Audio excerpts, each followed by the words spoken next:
كل يشوك كويس ما يباس دفاع جورا وير كان جلا إيران دحى بالي جس كل دليل شباق جس مارين برتان قبل كيف أنا أذق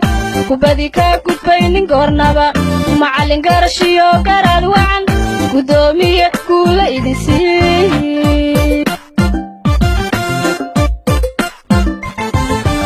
رمضان كريم daawadayaal iminkii haatan waxaad ku soo dhawaataan xubinteena ciyaaraha ee warka telefishinka madaxa banaan ee Raya TV oo idin la socodsiin doono hadii alla yiraahdo anigoo ah Abubakar Farxaan Cabdiraxmaan Rooble Abubakar Abka qodobada aynu ku soo qaadan doonana waxa kamid ah wali waxa si xawliya uga socda garoonka weyn ee Muumin Doolar ee bartamaha magaalada Boorama koobka Ramadaanta ee kubadda cagta oo ay ciyaaraan meherado ku kala yaala magaalada Boorama kooxo ku ciyaaraya magacyadooda sidoo kale waxaan idinku hayaa xubinta ciyaaraha kooxda Barcelona oo xalay toole laga qaaday koobkii kubadda reyga daawadayaal intaas waxay aan qodobada aan idin hayno iminkii haatan waxaad ku soo dhawaataan kuwa iyo kuwa kale oo faahfaahsan aan ku bilownay waxa magaalada Boorama wali ka socda koobka kubadda cagta ee Ramadaanta waxaana lagu ciyaaraa garoonka weyn ee Muumin Doolar ee bartamaha magaalada Boorama waxa galabta wada ciyaaray ama foodeystay labada kooxood ee ku kala ciyaarayay magacyada shirkadda biyaha ee Shifo iyo waliba kooxda ku ciyaarsay magaca Faaduma Pharmacy ciyaartaasi oo ahayd mid aad u xamaasad badan isla mar ahaantaana aad u adkeyd ayaa waxay ku bilaabantay weeraro kala duwan oo labada kooxood isku qaadiyaan isla mar ahaantaana ay midda kala doonayso inay gool ka dhaliso amaba ay ciyaarta ku soo gabagabayso iyadoo 3 dhibcood wadata hase yeeshee qaybtii hore ciyaarta gabiyaanba waxay ku soo gabagabowday eber iyo eber ismari waaya labada kooxood ee ku kala ciyaarayay magacyada Faaduma Pharmacy iyo waliba shirkadda biyaha ee Shifo markii la isku soo noqday tala qaadasho iyo waano kadib waxa halkii ka sii socday weerarada kala duwan ee labada kooxood sidii isku qaadayaan isla mar ahaantaana ay ku doonayaan mid kastaba inay ku badiso kooxda kalena ay iska reebto hase yeeshee qaybtii dambe waxa la iska dhalin waayay isla mar ahaantaana gabiyaanba ciyaartu waxay ku soo gabagabowday eber iyo eber ay istaafi waayeen labada kooxood ee Faaduma Pharmacy iyo Shifo sidii caadada ahayd marka ay ciyaartu ku soo gabagabowdo inta loogu talagalay eber iyo eber ama barbardhac waxa la dhigaa rikoodhayaal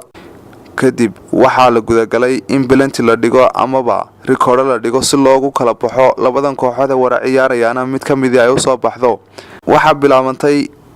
waqtigii la laaganayay penaltiyada hase yeeshee kooxdii ku ciyaaraysay magaca Faaduma Pharmacy ayay u suurtagali weyday inay gabiyaanba ku soo baxdo isreereebka kooxaha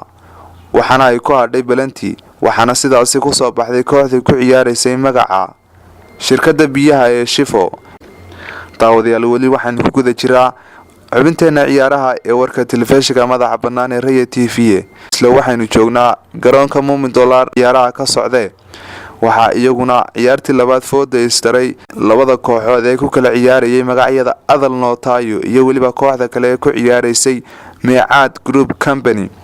ciyaartuna waxay ahayd mid aad u xamaasad badan maadaama ay labada kooxood mid laga badiyaaba hadhaysay isla mar ahaantaana ay ka hadhaysay koobka Ramadaanta ee kubadda cagta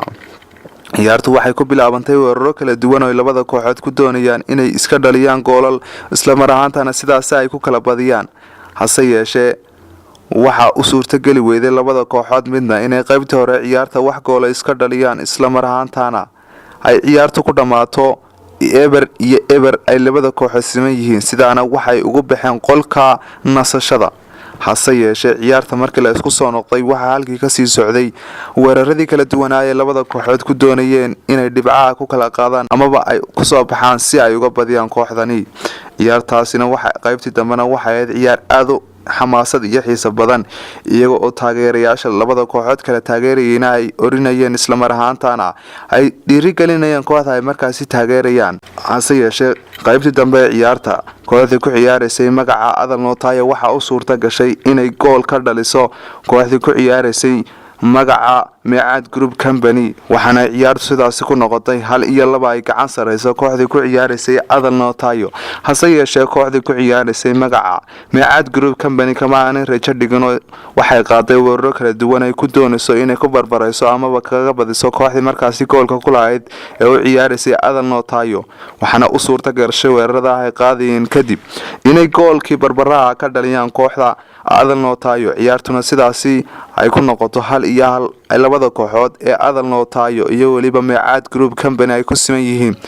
hase yeeshee labada kooxood si ay u kala baxaan isla mar ahaantaana mid u soo baxdo midna u hadho waxaa la dhigay balentiyo hase yeeshee kooxdii ku ciyaaraysay magaca Adal Nootayo waxa uu suurta gashay inay gabi ahaanba soo baxdo isla mar ahaantaana ay reebto kooxdii iyada ka soo horjeeday ee ku ciyaaraysa magaca Meecaad Group Company kooxda kubadda cagta ee Valencia ayaa ku guuleysatay xilli ciyaareedka 2018 iyo 19 Copa Reyga kadib markii ay 2-1 ku garaaceen finalkii kooxda Barcelona